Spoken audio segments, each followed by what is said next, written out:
Amis sportifs ou pas, bonsoir. Nous sommes très heureux de vous accueillir ce soir pour la première émission de Photosport Mag, au cœur du sport. Bonjour Mathieu. Bonjour. Merci d'avoir accepté notre invitation pour ce premier numéro à Photosport Mag. Ma première question est simple. Après 6 années de présidence, quel bilan fais-tu?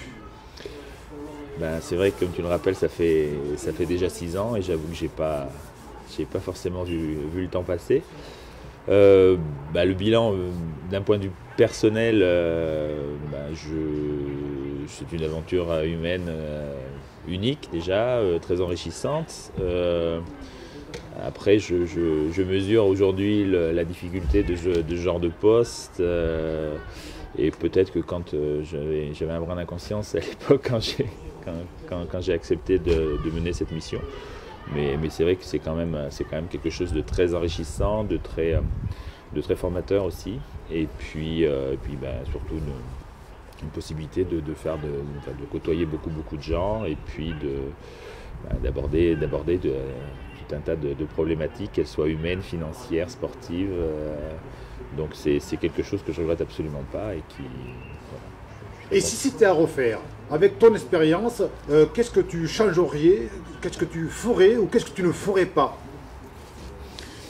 Il y a sans doute pas mal de choses que je changerais.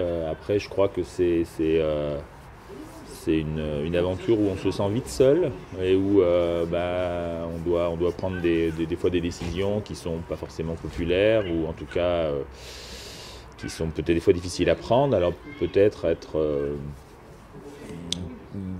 avoir plus de préparation, plus s'entourer de gens très avec qui on a beaucoup débattu avant de notre vision des choses. Et c'est vrai qu'à un moment on est plongé dans un collectif et où on apprend à gérer un peu sur le tas. Et je pense que peut-être que ça demanderait un peu plus de préparation. Tu parles de gestion justement. Est-ce que tu peux nous dire qu'est-ce qui est le plus difficile pour un président justement? C'est de gérer les entraîneurs, éducateurs, la gestion des joueurs, ou l'organisation du fonctionnement des dirigeants, ou faire venir simplement des sponsors au club?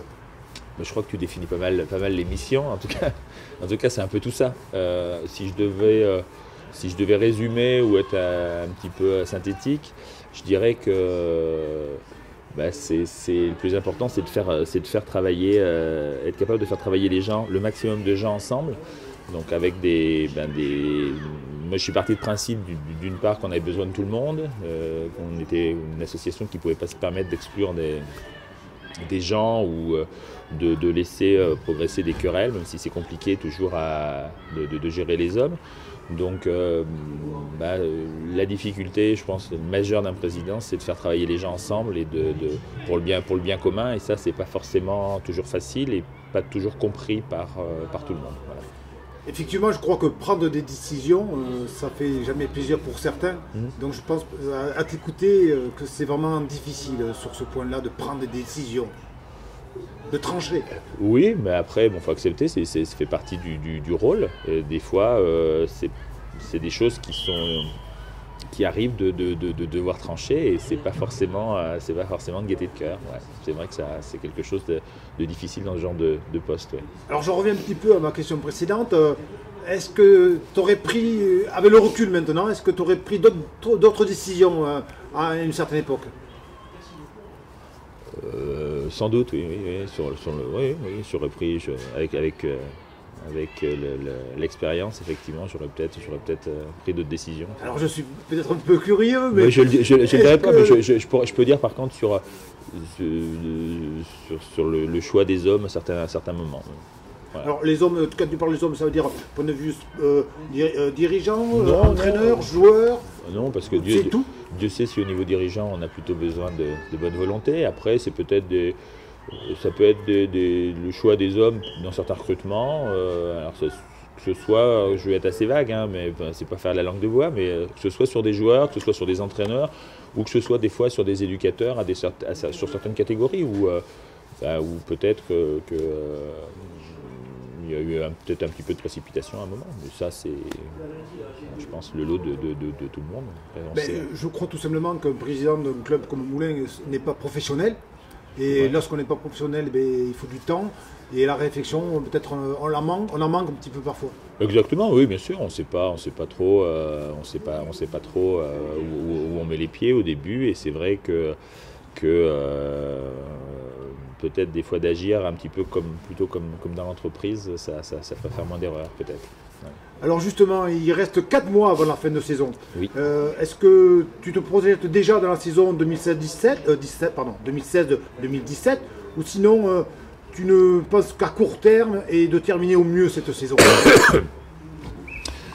Disons qu'on a aujourd'hui on est quand même à la mi-saison et on est plutôt dans l'actualité et dans la saison qui se passe. C'est vrai qu'on est descendu d'un niveau.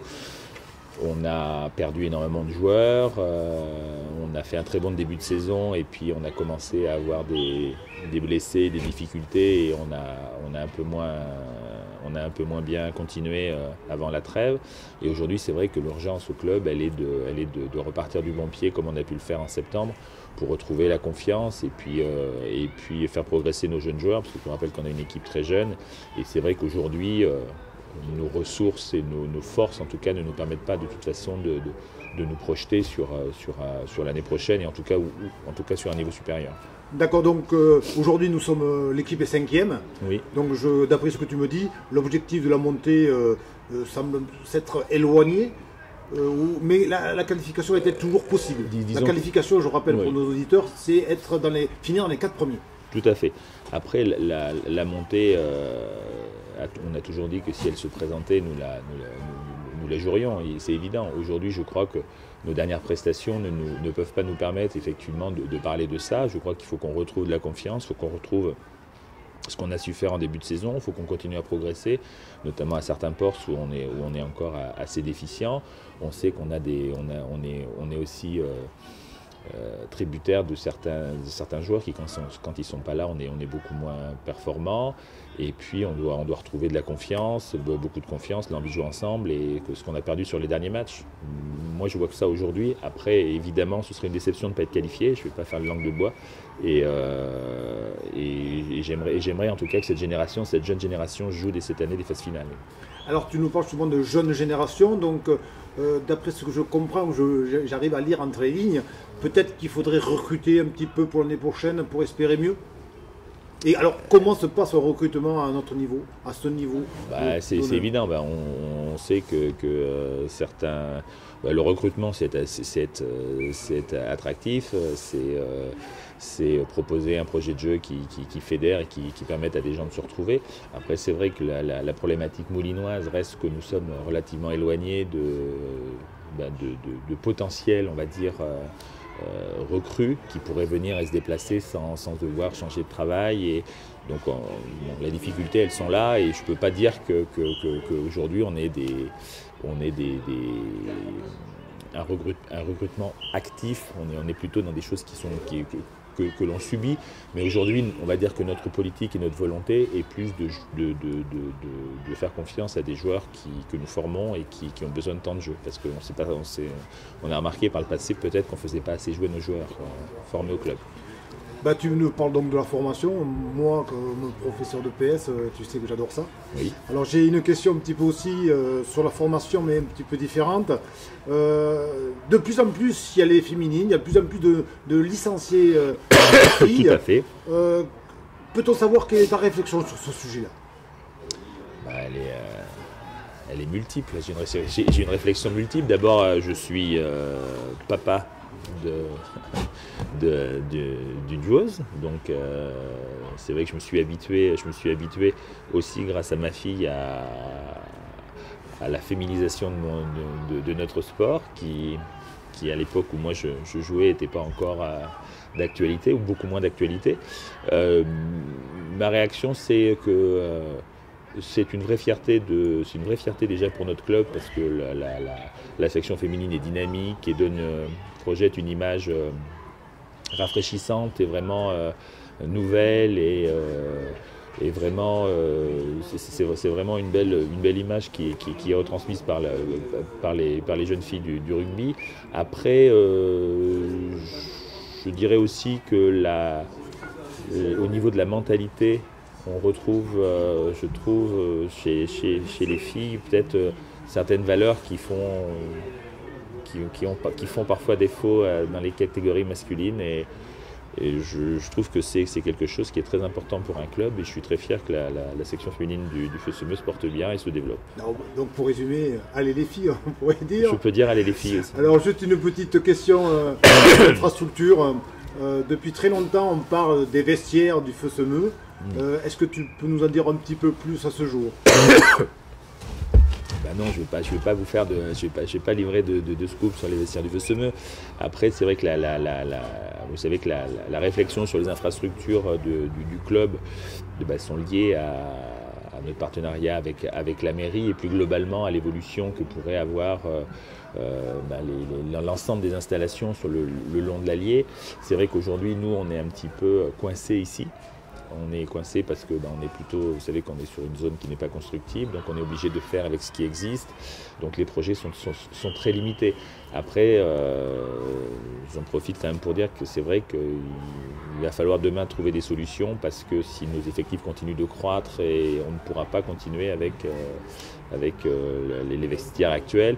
Et au-delà des vestiaires, ce qui m'inquiète le plus aujourd'hui, c'est les terrains, plus que les vestiaires.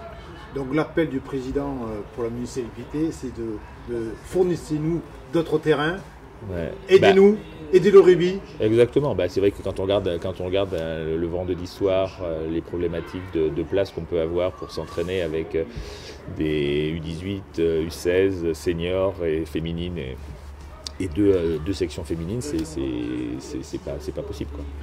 Bon, je te rejoins tout à fait, parce que je pense que les jeunes sont certainement mieux à venir jouer au rugby qu'aller dans les cafés, je pense. Mathieu, merci encore une fois, et puis bon résultat pour cette fin de saison. C'est gentil, merci. Nous allons enchaîner tout de suite avec l'interview de Pierre Galland, entraîneur du Feu-Semeux. Nous voici avec Pierre Galland, entraîneur de l'équipe senior du Feu-Semeux. Bonjour Pierre. Bonjour. Merci d'avoir accepté notre invitation pour ce premier numéro de Photo Sport Mag. Ma première question est simple. Après un très bon début de saison, nous avons constaté en fin d'année civile, je dirais, un petit creux de l'équipe. Comment vis-tu ce revirement? Est-ce que c'est dur à vivre pour les joueurs et pour toi? Alors effectivement, on a eu on a eu 2 revers à la maison. On était parti sur une série de 5 matchs sans défaite, et puis 2 défaites à la maison, et puis 2 défaites à l'extérieur. Donc on a enchaîné 4 défaites. Ça a été un petit peu délicat cette fin d'année. La gestion du groupe a été un petit peu délicate. Les joueurs étaient touchés par cette succession de défaites. Mais bon, là, le groupe a digéré, et puis semble repartir du bon pied. Voilà. Alors, semble repartir du bon pied, ce qui veut dire quoi exactement? Est-ce que tu penses que l'équipe peut revenir jouer les premiers rôles et voir la montée directe, ou viser simplement la qualification, ou alors l'équipe est à sa place au classement numéro 5? Non, on a refixé les objectifs. La qualification, la première place semble acquise à Arion ou à Brioude, donc bon là ça sera inaccessible pour nous, je pense, mais par contre là on va essayer d'aller chercher une place qualificative. Ça va se jouer entre la Plaine, QC et puis nous, voilà. Donc, alors tu nous as dit justement que tu as remis un petit peu de l'ordre, je dirais, dans l'équipe, tu as refixé les objectifs. Est-ce que ce moment était difficile à refixer les objectifs?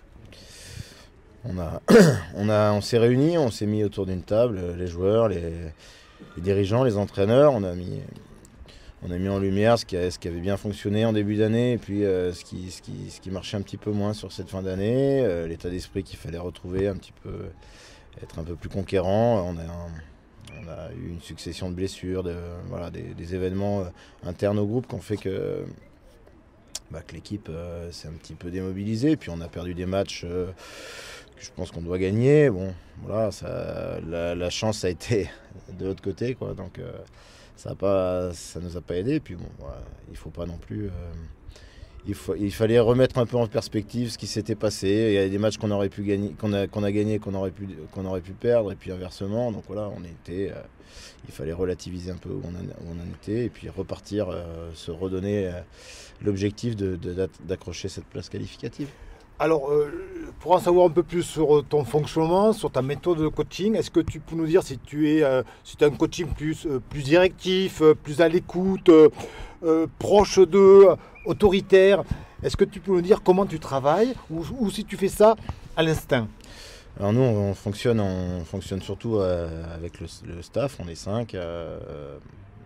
On est 2 pour l'équipe réserve, et puis 2, 3 pour l'équipe réserve, et puis 2 plus attitrés à l'équipe première. Mais bon, on fonctionne en concertation, tous les coachs, et puis on essaye d'être clair dans nos objectifs, et puis d'être exigeant, mais après on reste quand même à l'écoute de nos joueurs, de leurs difficultés personnelles s'il y en a, ou leur incompréhension. Mais bon, après sans être trop laxiste, quoi. On essaye d'avoir ce juste milieu entre l'écoute et puis la fermeté, mais c'est plus aux joueurs. Alors, est-ce que c'est le décalage de l'exigence de l'entraîneur et celui des joueurs qui est le plus dur à vivre pour un entraîneur? Je pense que par rapport à ce qu'on projette, ce qu'on imagine, ce qu'on voudrait réaliser et ce qu'on voit, c'est vrai qu'effectivement on peut avoir des désillusions, mais après il faut voir ça sur le long terme, il faut voir ça comme une évolution des joueurs plus que sur l'instant. Il faut prendre du recul, hein. C'est important dans nos niveaux de prendre du recul, voir d'où on part et où on arrive. Et bon, voilà, si on le prend comme ça, je pense qu'on aura moins de déception et on sera plus à même de voir ce qu'on est capable de réaliser, d'apporter aux joueurs. Alors pour revenir donc au club de Moulins, la qualification directe a priori loupée, on va dire ça. Ouais. La qualification par contre dans les 4 premiers, Mathieu nous a dit tout à l'heure que c'est l'objectif qui se fixait. Mais moi, ce que je voudrais savoir, c'est que pour monter en Fédéral 3, qu'est-ce qu'il faudrait à ce club? Il me semble que pour monter en Fédéral 3, c'est plus vers un club comme Riom qu'il faut regarder, c'est-à-dire ou comme Issoire, qui peut être un exemple, c'est-à-dire avoir une formation qui marche, avoir des équipes de jeunes qui marchent fort, qui forment, qui apportent au groupe senior tous les ans 3-4 joueurs qui sont des postulants à l'équipe première et pas juste des équipiers réservistes. Voilà, et je pense que c'est... Alors d'après ce que tu... Ça sera par là. Excuse-moi de t'interrompre, Pierre, mais d'après ce que tu dirais, il semblerait qu'il y a vraiment un fossé entre les juniors et l'équipe première. Et c'est sur ceux qu'il faudrait que le club travaille? Oui et non, parce que là on a une équipe jeune, on a une équipe qui est composée, on va dire, à 80% de joueurs qui ont moins de 21 ans, 22 ans. Donc la formation, elle fonctionne, mais la Fédérale 3 aujourd'hui, c'est une exigence physique plus importante, une exigence technique au-delà de ce qu'on a pu connaître quand on était joueur ou entraîneur. Et ça passe par une exigence au niveau de la formation et une exigence au niveau de nos équipes de jeunes, notamment en cadet et junior. Voilà. Alors la formation, moi je suis tout à fait pour, hein, bien sûr, mais je crois que personne ne peut être contre.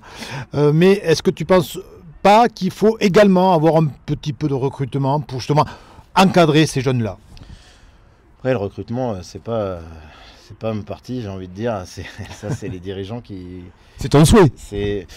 Pas spécialement, je pense que quand on est éducateur, quand on a été éducateur au club, on a envie de voir jouer, d'évoluer les jeunes qu'on forme en équipe première.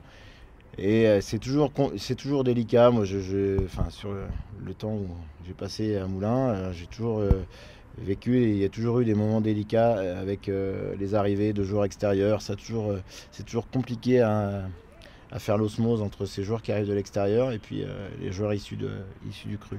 Alors je rebondis un petit peu sur ça également, puisque je suis allé à l'Assemblée Générale du comité d'Allier, et le comité d'Allier nous annonçait que 8 clubs sur 11 dans l'Allier sont descendus. Alors est-ce qu'il y a un problème de notre rugby dans ce département ou pas? Il y a un problème, c'est plusieurs facteurs. Est-ce que c'est que le rugby Je ne sais pas. Le département de l'Allier, c'est un petit département rural, avec un bassin économique qui est pas forcément des plus dynamiques. C'est un tout, hein. Je pense que moi, étant enseignant, je vois que les enfants font de moins en moins de sport.